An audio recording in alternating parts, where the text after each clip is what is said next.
तो साहब, ताहिर गोरा साहब, मुझे लगता है आजकल आप बहुत प्रसन्न हैं कि कनाडा जो है वो पूरी तरह से शांत है। कोई no news is good news from Canada, और बगल में न्यूज़ ही न्यूज़ आपके।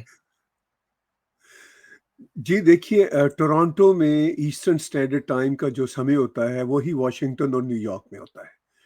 तो हम एक ही समय के मुताबिक चलते हैं और ख़बरें जो हैं दुनिया भर से फूटती हैं, मगर वॉशिंगटन उन ख़बरों को फिर आगे ट्रांसलेट करता है अपनी अपनी मर्ज़ी के मुताबिक, अपनी अपनी ज़रूरत के मुताबिक। तो अब तो खैर प्रेसिडेंट ट्रंप ने वो जो ट्रुथ सोशल है, जो उनका मीडिया, जिस पे कोई नहीं जाता सिवाय मेरा ख्याल है ट्रंप की, और ट्रंप की वजह से हम सबको जाना पड़ता है, हम जर्नलिस्टों को, देखने के लिए कि क्या वहां पे लिखा। तो सिचुएशन बड़ी इंटरेस्टिंग है। खबरें आपने कहा कि सारी फूट रही हैं वॉशिंगटन डीसी से, इनफैक्ट खबरें दुनिया भर से फूट रही हैं। वॉशिंगटन डीसी जो है उन खबरों को आगे से इल्यूमिनेट कर रहा है। अब वो कैसे कर रहा है? वो प्रेसिडेंट ट्रंप एक ताली बजाते हैं और स्टेज पे नाचते हैं आके, और उनका ये एक कमाल का काम है कि जो उनके दोस्त हैं उनको उनकी समझ नहीं आती। भारत और हम, मैं मेरे समेत भारतीय, हम सब अपने आप को ये समझते थे, हम में से मतलब मोस्ट ऑफ भारतीय प्रेसिडेंट ट्रंप से प्यार किया करते थे। हमारा ये ख्याल था कि ये दुनिया में कुछ पॉजिटिवली अनयूजुअल करेगा, लेकिन उसने नेगेटिवली अनयूजुअल करना शुरू कर दिया। अब आपको याद होगा कि मई में, इसी महीना के मई में वो गए थे सऊदी अरब, कतर और यूएई, और वहां पे उन्होंने तालियां वालियां बजाई और पता नहीं क्या क्या नाटक किए। कोई $4 ट्रिलियन की इन्वेस्टमेंट की प्लेजेस थी, और इवन कतर के जो अमीर हैं उन्होंने $400 मिलियन का एयरफोर्स वन जैसा एक तैयारा देने का कहा, और उन्होंने बड़ी खुशी का इजहार किया। अब मुझे पता नहीं कि वो फाइनल डील वो क्या दे हुई। दिया है कि नहीं दिया है? नहीं, वो अब तो मत ही मिला। अब तो नहीं मिलेगा जिस तरह कतर पे हमला हुआ है। क्योंकि वो तो इनके लिए बिल्कुल जी हजूर थे ना, सारे के सारे यार। हम्म, हम्म। लेकिन सीधी सी बात यह कि कतर में अमेरिका के सबसे बड़े बेसिस हैं, आर्मी बेसिस हैं, और वहां पे इजराइल का जहाज जाता है, या बल्कि जहाज जाते हैं और वो अटैक करते हैं।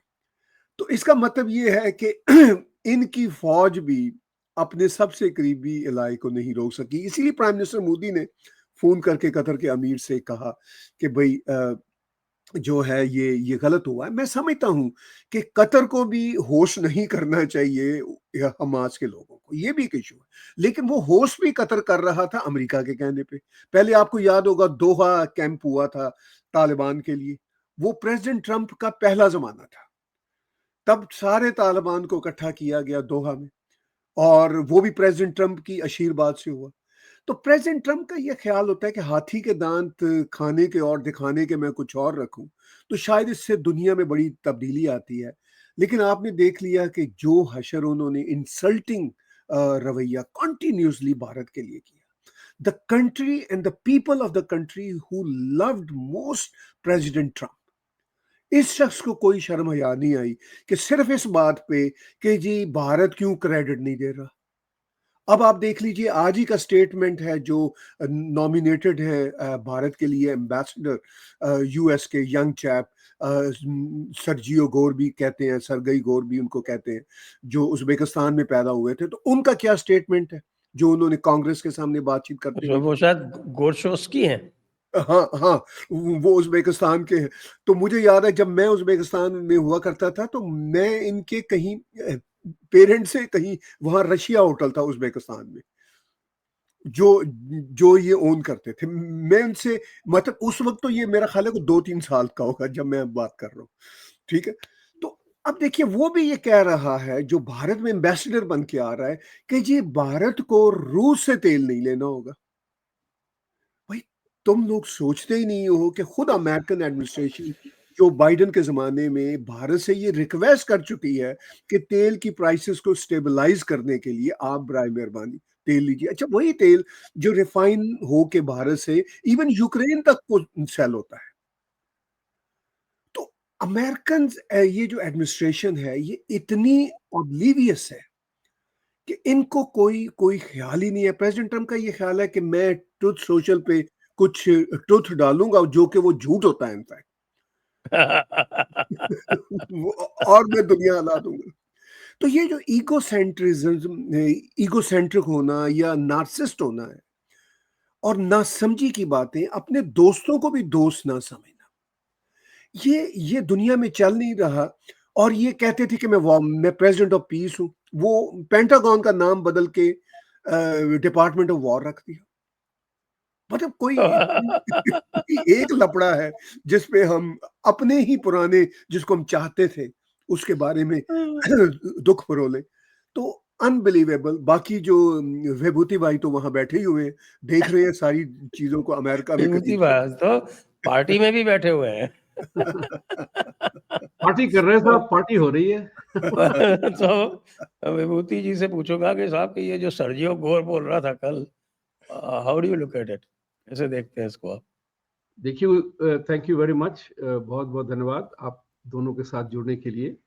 लेकिन एक बात कहूंगा इतना कि सर्जियो गोर जो है, अमेरिका की जो पॉलिसी चल रही है, जितना दबा सकें उतना दबाओ, सीधा सीधा यही मामला दिखता है मुझे।